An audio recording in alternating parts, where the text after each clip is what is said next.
Pangalawang punto po, ito po, last 10 minutes.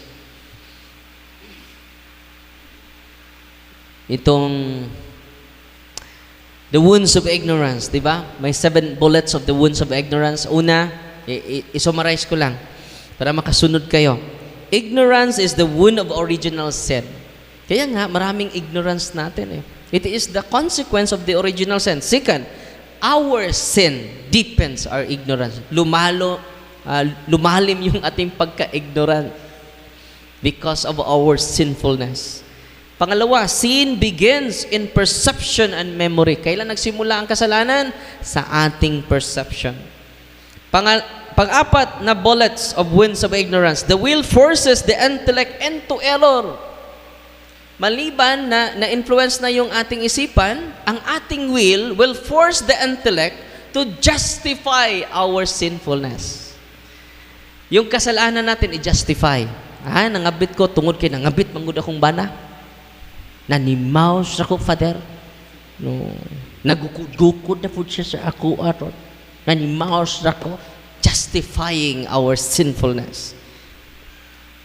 Panglima, habitual sin enriches ignorance. Yung paulit-ulit dating kasalanan. Yan ang rason we become fixed to ignorance. Hindi na tayo makikinig sa magulang natin. Hindi na tayo makikinig sa simbahan. We are fixed to ignorance. Lalong-lalo na rooted to ignorance. Yung habitual sins. Pang-anim, the demons, maliban na may kasalanan tayo, the demons is very active, manipulating our perceptions. Dito na tayo sa pang-pito. The 5 Ds of demons. The 5 strategies of demons. Una, kahapon. Ano yung kahapon? Deception. Pangalawa is division. So itong division yung i-elaborate ko ngayon. Within 8 minutes na lang ang natira. No. Pangatlo is diversion. Pang-apat is discouragement. Dito tayo sa division, mga kapatid. So, ang demonyo pala, before he conquers us, he first divide us. Paano tayo mabiktima ng demonyo? He will divide first. Tayong lahat, i-divide tayo. Unang-una ng demonyo. Ang unang taktika niya is division among the family circle, among the congregation, among the church members. Yan ang challenge natin ngayon. So ngayon, dito ako mag-elaborate sa division. Paano natin ito ma-counter? Dahil ito yung ginagawa ng demonyo sa atin. Example, sabi ni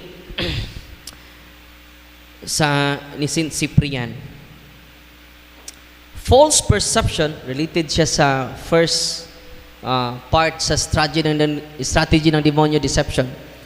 False perception fractures unity. False, yung mga biases mo, yung mga prejudices mo, yung mga wrong information sa mga Marites at Mirasol, magdudulot yun ng false information. False perceptions fractures unity. And then, wala ka ng tiwala sa asawa mo. Wala ka ng tiwala sa pamilya mo. Even where love and covenant already exists, kahit may pag-ibig ka sa asawa mo, kahit may pag-ibig ka sa pamilya mo, it fractures unity. Example nito is suspicion. Lagi ka nang nagsuspetsa. Anong Tagalog ng suspicion? Suspitsa?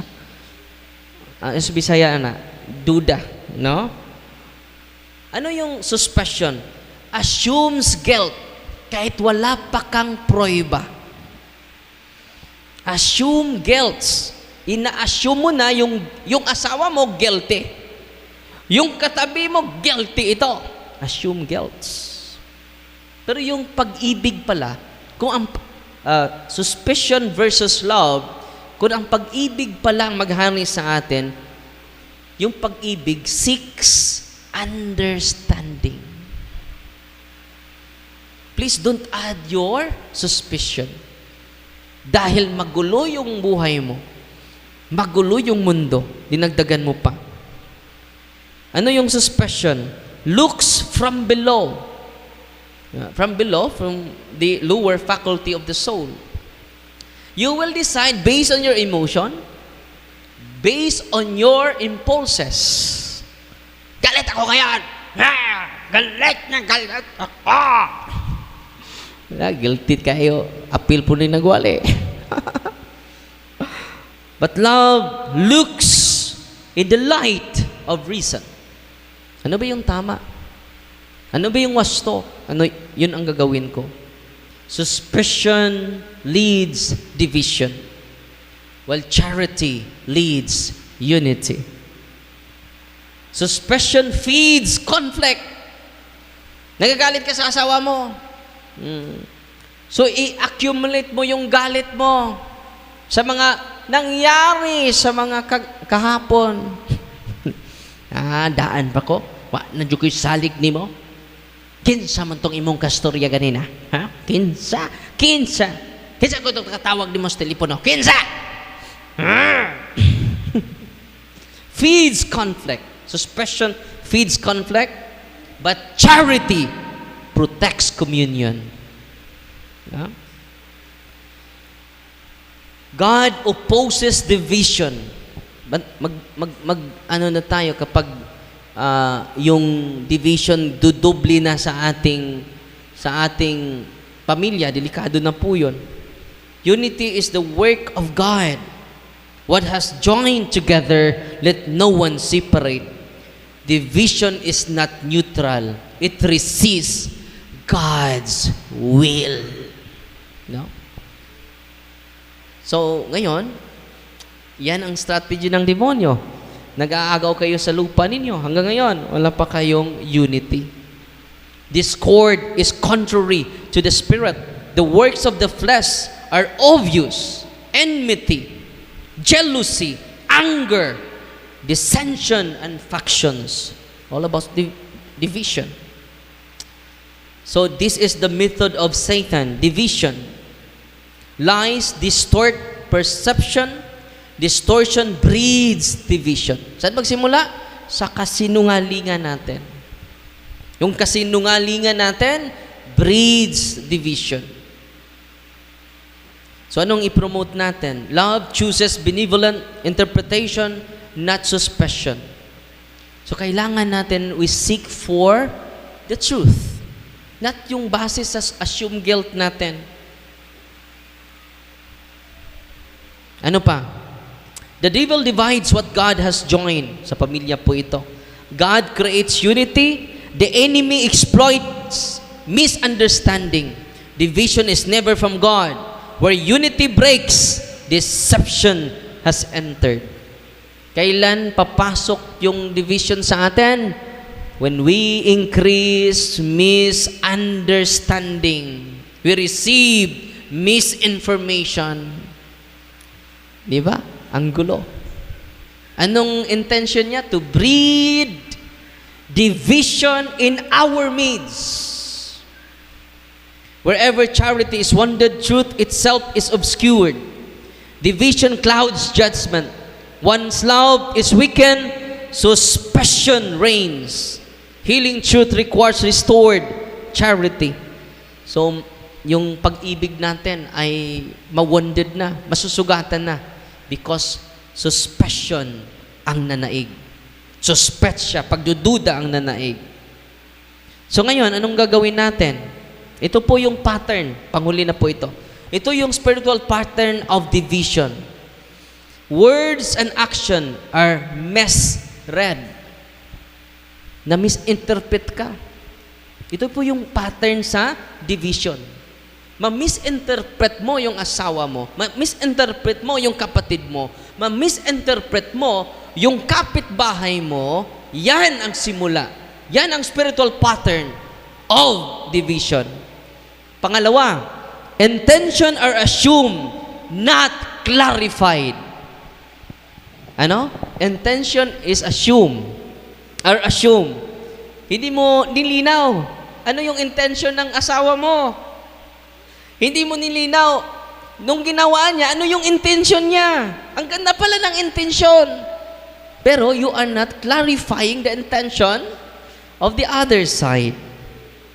Pangatlo, suspicion replaces trust. So, ang pagdududa na ang nanaig.